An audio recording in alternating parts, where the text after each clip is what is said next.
विद्यार्थी मित्रांनो, सह्याद्री ट्युटोरियल्स मध्ये तुमचं स्वागत आहे. सीईटीची एक्झाम सुरुवातीला ऑफलाईन व्हायची बरं का बाळांनो. आणि एक्झाम झाला की ते पेपर सुपरवायझर काय करायचे की क्वेश्चन पेपर परत काढून घ्यायचे. आता जेईची पहिला ऑफलाईन एक्झाम होती, नीटची एक्झाम ऑफलाईन होती. ते पेपर घरी द्यायचे मुलांना. पण आपलं सीईटी सेल पेपर काढून घ्यायचं. मग मी एका शिक्षकांना विचारलं, हा काय प्रकार आहे? मुलांना पेपर घरी का दिले जात नाहीत? म्हणजे आम्हाला तरी कळेल ना. तर पेपर देऊन जेव्हा मुलगा यायचा घरी आणि आम्ही विचारलं, की कुठले प्रश्न आले होते? सगळे प्रश्न कुणाच्या लक्षात राहतील? पण सीईटी सेल पेपर काढून घेत होतं. मग मी माझ्या एका जवळच्या मित्राला विचारलं, तो या क्षेत्रातलाच आहे, सीनियर आहे. तो म्हणला, "त्यात पुन्हा चुका असल्यानंतर कुणी त्या निस्तारायच्या? त्यापेक्षा क्वेश्चन पेपर काढून घेतलं बास, कुणाला काही पुरावाच नाही." ओके, ठीक आहे. पण जेव्हा मी ऑनलाईन मला अजून आठवतंय, ऑनलाईनचं जे पहिलं वर्ष होतं ना, तेव्हा वेगळ्या-वेगळ्या शिफ्टमध्ये एक्झाम झाली होती आणि त्या सगळ्या शिफ्टमध्ये मिळून सीईटी सेलकडून 123 मिस्टेक झाल्या होत्या. Total mistakes. एकाच पेपरमध्ये एवढ्या मिस्टेक नव्हत्या लक्षात घ्या. म्हणजे 100 प्लस मिस्टेक सगळ्या पेपरमध्ये मिळून. बरं, मग आता मुलांनी काय करायचं एवढ्या मिस्टेक झाल्यानंतर? त्याच्या विरोधातच आपल्याला आवाज उठवायचा आहे. बरं, या मिस्टेक केल्या कोणी? सीईटी सेलनं. त्या आम्ही केल्यात का? नाही. मुलांची काही त्यात चूक आहे का? बिलकुल नाहीये. बरं, म्हणजे मला अजून आठवतंय, की एका मुलानं त्याच्या त्या जे तुम्हाला ॲन्सर की मिळणार आहेत, त्यात टोटल त्याला 7 मिस्टेक सापडल्या होत्या. एकच शिफ्ट होती. हां, एवढं झालेलं आहे. मग या 7 मिस्टेकसाठी त्याला ₹7,000 भरावे लागले. ओके. बरं, आता सगळ्यात महत्त्वाचं, की ह्याच्या अगोदर ना जास्त विचार कुणी केलाच नव्हता. पण एवढा विचार आपण आता का करतोय? कारण तुम्हाला आठवतंय का बघा, की एका शिफ्टमध्ये मॅथ्सचे जवळ-जवळ 23 प्लस क्वेश्चन चुकले होते.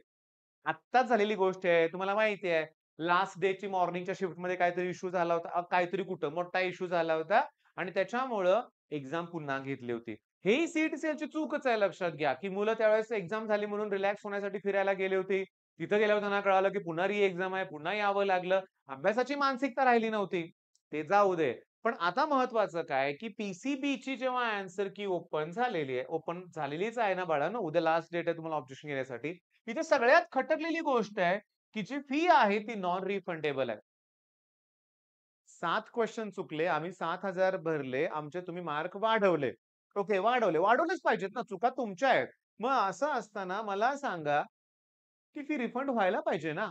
7,000 आता मी तुम्हाला सांगतो क्लिअरली, एका शिफ्टमध्ये एव्हरेजली 30,000 मुलं असतात. विचार करण्यासारखी गोष्ट आहे बरं का.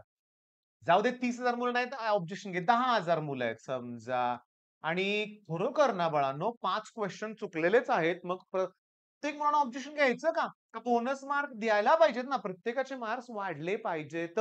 का जो ऑब्जेक्शन घेणार त्याचेच मार्क वाढणार. वेगळा विषय आहे बरं का लक्षात घ्या.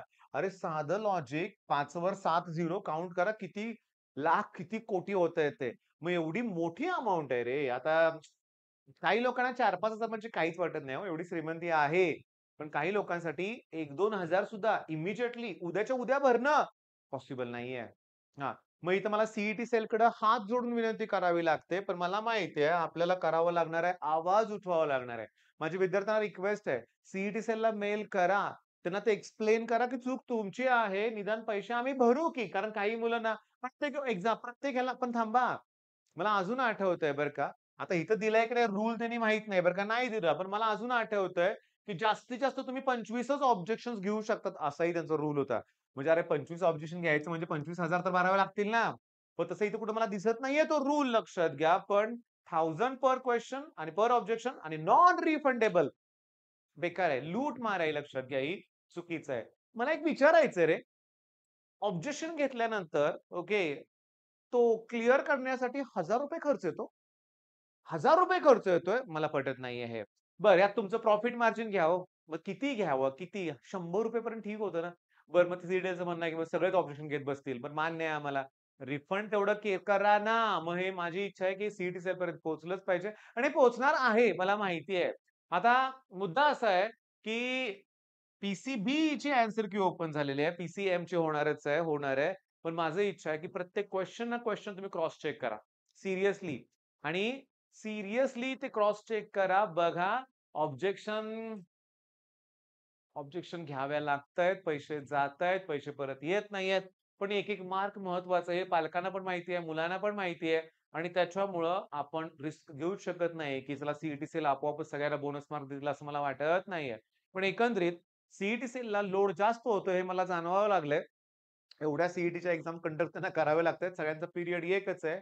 मग मला असं वाटतंय जे नक्कल तर आपण करतोयच. मला वाटतंय नेक्स्ट इयर 1-2 वर्षात ना सी पण 2-2 अटेम्प्ट करतील असं मला वाटायला लागलंय. का? डबल फी गोळा होते. असंही सांगतो जे पहिला अटेम्प्ट त्रासदायकच ठरतोय. मुलांना अभ्यास पूर्ण झालेला नसतोय. पण असू दे काही हरकत नाही. आता मुद्दा असा आहे, लवकरच जेव्हा ॲन्सर की ओपन होईल, तेव्हा तुम्हाला पुढचे डिसिजन पट घ्यावे लागतील. साधारण मला सांगायचंय मला मार्क्स व्हर्सेस पर्सेंटाइल हा एक व्हिडिओ बनवायचाच आहे लक्षात घ्या. आणि त्या व्हिडिओमध्ये मला ना सांगायचंय जी गोष्ट तुम्हाला मी आत्ताच सांगतो, की यावर्षी मार्क्स कमी असणार आहेत, पण पर्सेंटाइल नक्की चांगला असणार आहे. ओके, मग रिझल्टची वाट बघूया आपण. सी सेल पण ही गोष्ट पोहोचवायची आहे आपल्याला. तुम्ही मला माहिती आहे तुम्ही मेल कराल. Okay, all the best.